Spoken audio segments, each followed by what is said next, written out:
Back to this special interview with the Democrat Party leader, Kun Apisit Vechachiwa. Now, Kun Apisit, continuing on our talk, we have to talk, of course, about the new charter that is being drafted by the Constitution Drafting Committee. Now, we've seen some details out from the committee already about some proposals for the new Constitution. For example, doing away with the party list system, cutting the number of senators to 200 senators, also the Prime Minister has to come from an elected constituency MP and serve only 2 terms. What is your view about these proposals that are coming out right now? Well, we have to recognize that it's still at a very preliminary stage. You know, this is probably at the subcommittee level.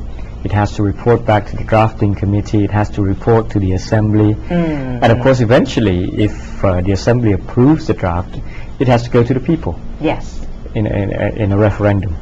So I'm not too sure whether these proposals will actually materialize as part of the new charter. But I would say this, often we're too preoccupied with a particular detail or particular issue. For instance, you mentioned a number of senators and MPs. That's not really a crucial issue. And I'm more concerned with the general direction of the charter. I think in the end, under these kinds of circumstances, you know, after a coup d'etat, we don't have an atmosphere of complete freedom to discuss issues. And you know, we seem to be moving from one crisis to another. One shouldn't really expect the charter to be perfect, to contain too many novel ideas. But rather we should really aim for a workable charter, one that will enable the democratic process to return at an acceptable level to people. And then democracy will take care of itself. The elected parliament can then make whatever amendments that are appropriate to the charter. I think that should be the first thing in mind of the drafters.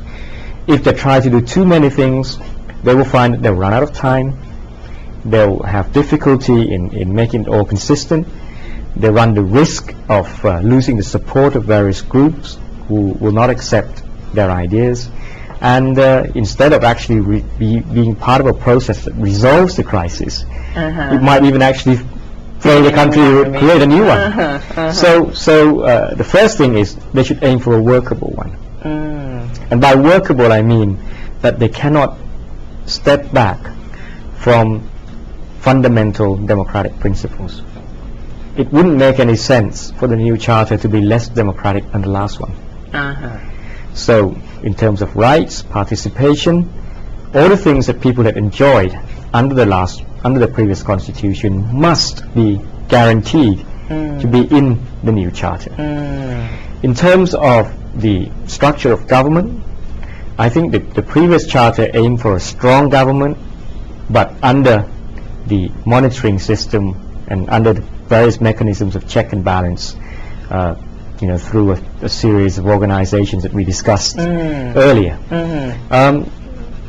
It would be a mistake to think that the weakness of the previous charter was that the government was strong. We don't think that deliberately having a weak government is good. We shouldn't aim to create a weak government. We shouldn't aim to create a system with a lot of weak political parties engaging in endless bargaining. Something that we see in politics in the old days of coalition. Yes, okay? Yes. But we should aim to have a strong government that can reflect the will of the people. But that strong government must be subjective to the check and balance of the various mechanisms. And most importantly, that strong government must still be a limited government. How do you propose doing this? I mean, we had the independent agencies from the you have to fix charter. those. I think the key is to fix those mechanisms, rather than to say, well, somehow can we make parties more parties weaker? Let's have more coalitions, or let's deliberately create problems for political parties so they become divisive or they split up or something.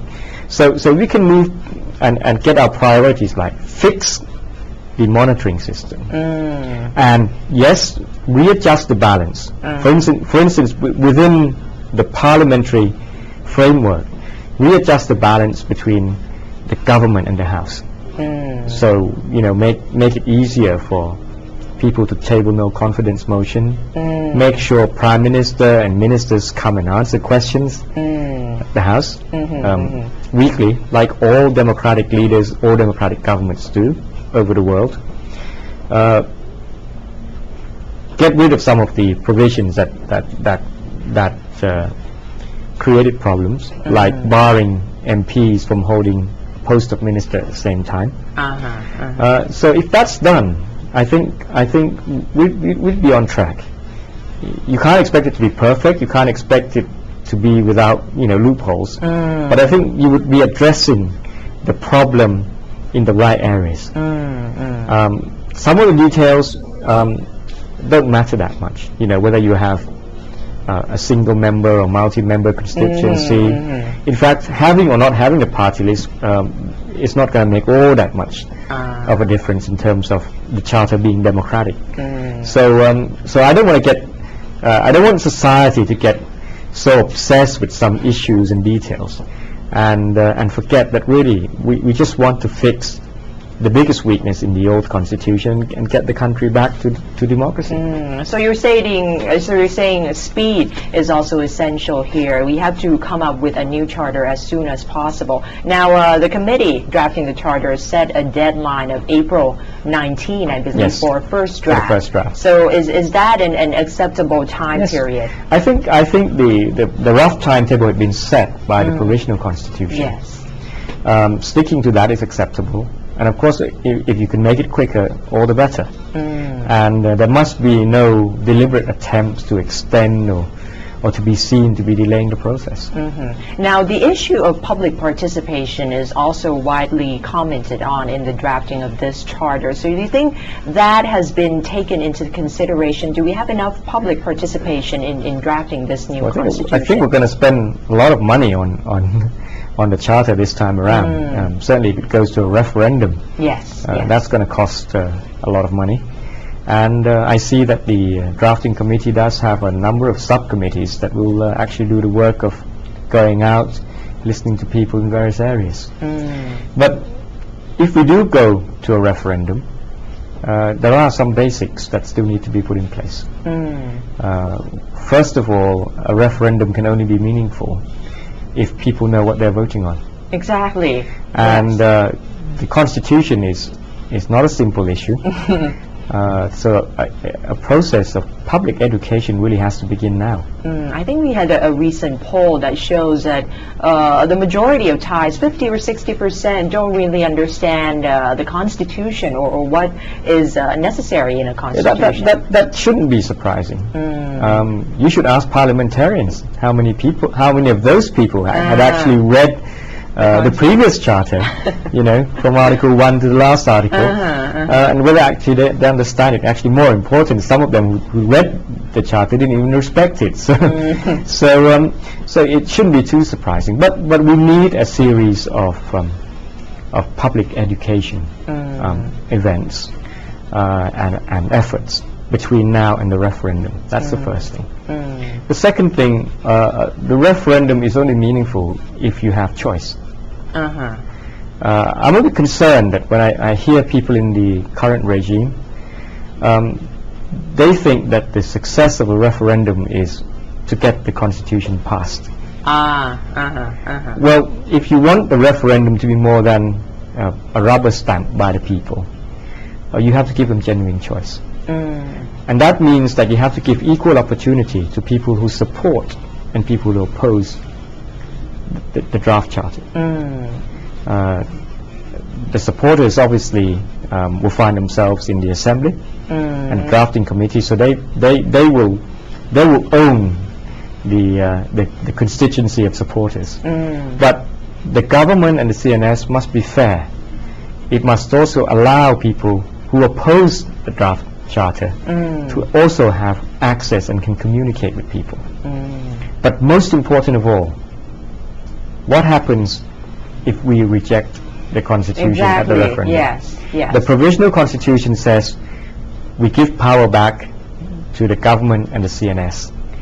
They can pick any old constitution that we've had and make amendments to the one that they've picked. Now, when you and I go to vote in a referendum, I think we have the right to know that if we reject the Assembly's draft charter, what we get. Exactly. And Otherwise, it's meaningless. We might get that We same might- charter that we rejected. Or we get something worse. So I have been calling upon both the cabinet and the CNS to also commit themselves clearly what they would do if the charter is rejected, so that we know we have a genuine choice. So when we go to vote, we know that if we accept the Assembly's version, this is what we get. If we don't vote for the Assembly's version, we're going to get a version by the CNS and the cabinet, which is made clear, for instance, that they will take the 97 charter and only amend provisions on the independent organizations or only on the electoral system or whatever. I think that would give true meaning for the referendum. And of course, thirdly, you need a law that will ensure that the voting is fair. Because we don't have an election law now, we don't have a referendum law now. So the last thing we want is vote buying during a referendum. Exactly, yes, And or just- vote rigging with Exactly. the public referendum. So That's quite a challenge because it's a new process in Thailand. We've not had one before. In the previous constitution, there were provisions for a referendum, but it was never put into we never practice. had one, yes. Thaksin actually thought about holding a referendum on whether we should open up casinos, but it was never implemented. So that is the challenge of the people drafting Yes. the Constitution here about this issue. Now, let's take another short break, and when we come back, we'll talk about the current political situation and the viewpoints Kun Apisit has on those issues. Stay tuned.